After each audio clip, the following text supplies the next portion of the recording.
Assalamualaikum warahmatullahi wabarakatuh. Shalom, Om Swastiastu, Nama Budaya, Salam Kebajikan untuk kita semua. Saya Devlin Melani Sinaga dari Program Studi Pendidikan Administrasi Perkantoran, Fakultas Ekonomi dengan NIM 7253144010. Pada kesempatan kali ini, saya akan mempresentasikan materi tentang kurikulum K13. Sebelum itu, terima kasih kepada dosen mata pengampu telaah kurikulum dan buku teks, Ibu Elis Siregar, SPD MPD, yang memberikan tugas video kepada kami. Tanpa berlama-lama, langsung saja kita masuk ke pembahasan yang pertama. Sejarah kurikulum. Nah, sejarah kurikulum 2013 atau bisa disebut K13. Pemahaman tentang kurikulum 2013 tidak dapat dilepaskan dari perjalanan panjang perkembangan kurikulum pendidikan nasional Indonesia. Setiap kurikulum yang pernah diterapkan merupakan respon terhadap kondisi sosial, politik, dan kebutuhan pembangunan pada zamannya masing-masing. Ada 3 sejarah kurikulum. Nah, yang pertama ini latar historis perjalanan kurikulum Indonesia. Sejak Indonesia merdeka, kurikulum pendidikan telah mengalami beberapa kali perubahan, mulai dari kurikulum 1947, 1952, 1964, sampai 1994. Kurikulum berbasis kompetensi atau KBK tahun 2004 hingga KTSP, kurikulum tingkat satuan pendidikan tahun 2006. Perubahan tersebut dilakukan untuk menyesuaikan pendidikan dengan kebutuhan masyarakat, perkembangan ilmu pengetahuan, dan tuntutan zaman. Yang kedua ada kelahiran kurikulum 2013. Kelahiran ini karena pemerintah menilai bahwa KTSP atau kurikulum tingkat satuan pendidikan 2006 masih memiliki beberapa kelemahan. Selain itu, hasil studi internasional seperti PISA atau TIMSS menunjukkan bahwa kemampuan peserta didik Indonesia masih relatif rendah dibanding negara lain. Oleh karena itu, pemerintah mengembangkan kurikulum 2013 yang lebih menekankan kepada keseimbangan antara sikap, pengetahuan, dan juga keterampilan. Kurikulum ini mulai diterapkan pada tahun ajaran 2013 dan juga 2014. Yang ketiga ada perubahan kepemimpinan dan dinamika kebijakan.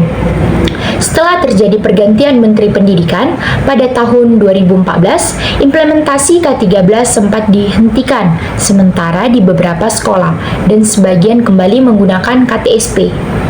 Namun setelah dilakukan evaluasi dan penyempurnaan, kurikulum 2013 ini kembali diterapkan secara nasional dengan berbagai perbaikan pada sistem pelaksanaannya. Nah, kita lanjut pengertian kurikulum 2013. Menurut Mulyasa, 2013, kurikulum 2013 ini adalah sebuah kurikulum yang dikembangkan untuk meningkatkan dan menyeimbangkan kemampuan soft skill dan juga hard skill yang berupa sikap, keterampilan, dan juga pengetahuan. Serupa dengan itu, Fadila 2014 menyatakan bahwa K13 merupakan kurikulum yang menekankan pada pendidikan karakter, terutama pada tingkat dasar yang akan menjadi fondasi bagi pendidikan di jenjang berikutnya. Nah, adanya tujuan kurikulum 2013. Pertama, membentuk karakter peserta didik agar memiliki sikap yang baik, bertanggung jawab, dan berakhlak mulia. Yang kedua, ada mengembangkan kreativitas dan berpikir kritis, sehingga peserta didik mampu memecahkan masalah secara mandiri. Yang ketiga, menyiapkan generasi abad 21. Nah, ini mampu menghadapi perkembangan teknologi dan globalisasi. Yang keempat yaitu mengembangkan kemampuan 4C, yaitu critical thinking, communication, kolaborasi, dan creativity. Kemudian yang terakhir ada menyeimbangkan pengetahuan dan keterampilan dan sikap pembelajaran. Kemudian tujuan terakhir adalah menyeimbangkan aspek pengetahuan, keterampilan, dan sikap dalam proses pembelajaran. Sedangkan fungsi kurikulum 2013 adalah sebagai pedoman dalam pelaksanaan pembelajaran. Kurikulum ini berfungsi mengintegrasikan sikap, pengetahuan, dan keterampilan, mengembangkan potensi peserta didik sesuai bakat dan memperkuat pendidikan karakter, serta mempersiapkan peserta didik menghadapi kehidupan nyata. Ada beberapa manfaat kurikulum K13. Ada 3, bagi peserta didik, bagi guru, dan juga bagi sekolah dan sistem pendidikan. Yang pertama, bagi peserta didik. K13 ini membantu meningkatkan kemampuan berpikir kritis, kreatif, dan aktif dalam pembelajaran. Peserta didik tidak hanya menerima informasi dari guru, tetapi juga belajar mencari dan menemukan informasi sendiri. Nah, yang kedua itu ada bagi guru. Bagi guru, kurikulum 2013 ini mendorong guru untuk lebih inovatif dalam merancang pembelajaran sehingga proses belajar menjadi lebih menarik dan bermakna. Yang ketiga ada bagi sekolah dan sistem pendidikan. Ini membantu menciptakan budaya belajar yang lebih kolaboratif dan berorientasi pada pengembangan karakter peserta didik.